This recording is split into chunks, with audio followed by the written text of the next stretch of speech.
வாசிக்கிறேன் பார்க்குறேன். சாவி வாசிக்கிறேன் போட்டு தொடங்கம்மா. அட பாவி பணத்தை வாங்கிட்டு தான் இருந்தாலும் அதான் ஏமாந்துட்டேன்டா நண்பர்கள். அதனாலதான் 11 ரூபா. சரி உன் கையில் 10 ரூபா மட்டும் கொடுங்க சரியா?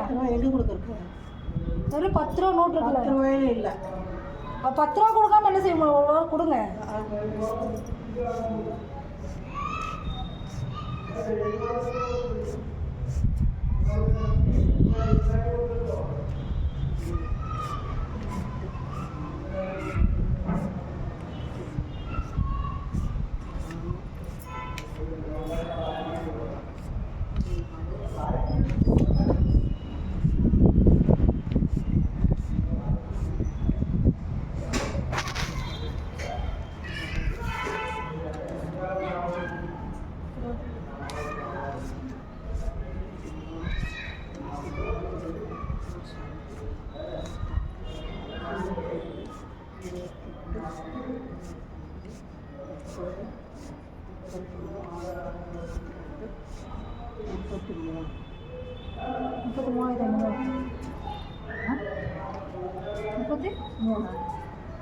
கம்மியாக இருக்குது. இப்போ நான் 1 1 2 3 4 5 6 7 8 9 10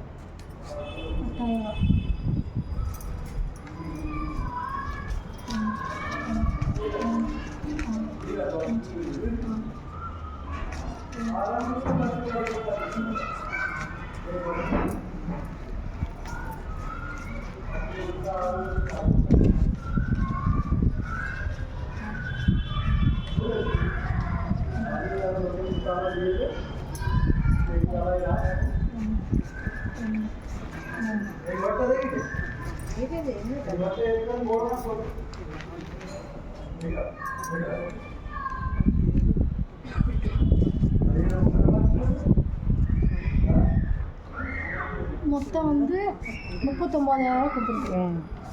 ஃபஸ்ட்டு 5,000 ரூபா இன்னி வரமா நீங்கள் 1000 ரூபா கொடுத்தா கணக்கு முடிஞ்சுது.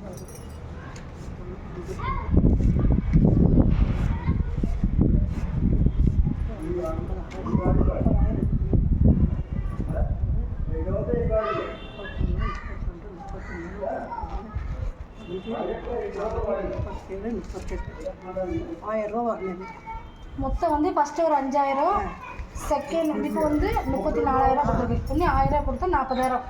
40,000 உங்களுக்கு கொடுத்துருக்கு. சரிங்களா? கரெக்டாக அன்றைக்கிட்டிங்களா? சாவி கொடுத்துருங்க உங்கள்கிட்ட. சாவி வாங்கிக்கோங்கண்ணா. चाबी डालिए चाबी ले இங்கே பூட்டு ஒன்று வாங்கிட்டு வந்து எனக்கு இந்த பூட்டு வாங்கணும். வாங்கிட்டு வந்து கொடுத்துருவோம். பல்பும் அப்படித்தான். பல்பெல்லாம் எனக்கு இருக்கிற பல்பெல்லாம் கழட்டி நீங்கள் கொடுத்துருங்க. பல்பே இல்லையே. பல்பே இல்லை கொடுக்கட்டா. பல்பெல்லாம் இருக்கட்டும். என்ன எழுதி போகிறாங்க அக்கா? இதுக்கு புக்கில் எழுதுறீங்க? புக்கில் எழுதுறதுல அட்வான்ஸ் சீட் எழுதி தந்துடுவேன். நோட்டே கூட கொடுத்துருவாரு. அந்த பத்திரம் இருக்குல்ல அதே கொடுத்துருவாரு. சரி நீங்கள் சும்மா நீங்கள் அதை வேண்டாம், இதுக்கு மட்டும் எழுதுறீங்க. அதுலேயே எழுதி கொடுத்துருவோம். ஒட்டுக்கவே ஒட்டுக்கவே அட்வான்ஸ் சீட் எழுதி அவங்க அது 11 மாதத்துக்கு எழுதி கொடுத்துருவோம். ஒரு சாவியாக கொடுத்துருக்கேன். 1 வருஷத்துக்கு 11 மாதத்துக்கு எழுதி கொடுத்துருவேன். சாவியெல்லாம் கொடுக்குறது நான் பணத்தை வாங்குறது உனக்கு சாவி உன் கையில் கொடுத்தேன். உனக்கு நம்பிக்கை வரட்டும். சரி, அது அக்ரிமெண்ட் டாஸ்ட்டு தான் அது. அது பேப்பர் வந்து டாஸ்ட்டு வேணும். அதுக்கு சார்ஜ் இருக்குல்ல. டாஸ்ட்டு என்ன பண்ண பத்திரம் 11 மாதம் நானும் அப்படி வேணும். அவங்க தான் பண்ணுவேன். என்னப்பா நீங்கள் புதுசாக பேசுகிறீங்க? இல்லை நீ புதுசாக சொல்கிறா. இல்லை அட்வான்ஸ் இது தனியாக நம்ம வெளியே தான் ஸ்டாம்ப் பேப்பர் வாங்கி அந்த ஸ்டாம்ப் பேப்பர் சும்மா நீங்கள் தான் பத்திரம் பண்ணணும். நான் வீடு வாடகை இருக்குல்ல. ஸ்டாம்ப் பேப்பர் சும்மா வாங்க முடியல. எல்லா வீட்டுக்காரங்க அவங்க வீடு சார்பாக வாங்குவாங்க. நீங்கள் புதுசாக சொல்கிறீங்க. அப்படிதான் கொடுப்பாங்க. சரி நான் வேணா சொல்கிறேன் உங்ககிட்ட.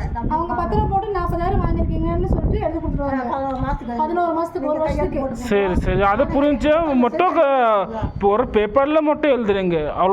அவ்வளோதான் கொடுத்தா போதும். நம்பிக்கைக்கு தான் சாவி கொடுத்துட்டு அவங்க கையில்.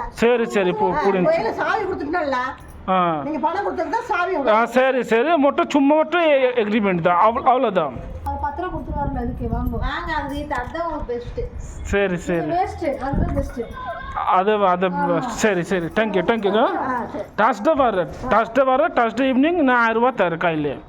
ஈவினிங் நாளைக்கு நாளைக்கு இல்லை நாளைக்கு புதன்கிழமை வந்து 1000 கொடுத்துருவாங்க. புதுக்கிழமை இல்லை அது வியாழக்கிழமையா?